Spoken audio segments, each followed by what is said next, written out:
السلام علیکم دوستو، خوش آمدید ہمارے چینل پر۔ میں ہوں محمد افتخار اور ابھی میں آپ کے لیے لے کر آیا ہوں تازہ ترین نیوز رومانیہ کے شنجن میں داخل ہونے کے بارے میں۔ رومانیہ کے وزیر داخلہ نے انٹینا 3 CNN ٹی وی سے بات کرتے ہوئے بتایا، شنجن میں رومانیہ کے الحاق کے حوالے سے بات چیت اب بھی پیچیدہ ہے، لیکن ساتھ ہی ساتھ ایک واضح فرق ہے۔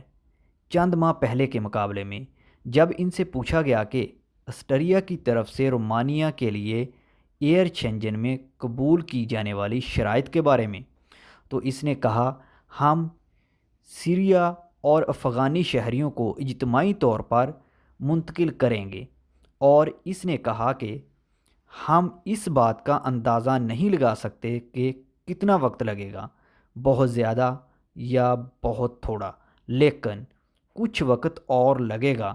یہ ایسی چیزیں ہیں جسے ہم کر سکتے ہیں، اور کہا اسی مہینے ہم ایک ٹھوس نتیجہ حاصل کریں گے۔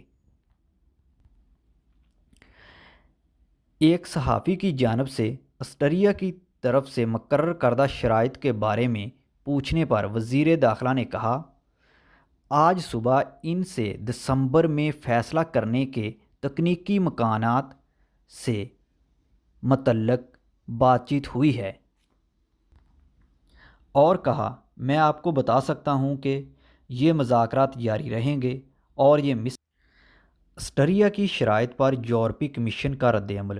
آسٹریا کے وزیر داخلہ گیرہارڈ کارنر کی جانب سے رومانیہ اور بلغاریہ کے شنجن میں الحاق پر رضامندی کے لیے شرائط پیش کیے جانے کے بعد یورپی کمیشن کا خیال ہے کہ معاملات درست سمت میں آگے بڑھ رہے ہیں۔ یورپی کمیشن کے ترجمان نے تبصرے میں کہا کہ انہوں نے کارنر کے اعلان کو نوٹ کیا اور وہ مطمئن ہیں کہ بیرونی سرحدوں کا تحفظ ضروری ہے۔ اسی کے ساتھ ہماری اس ویڈیو کا خاتمہ ہوتا ہے۔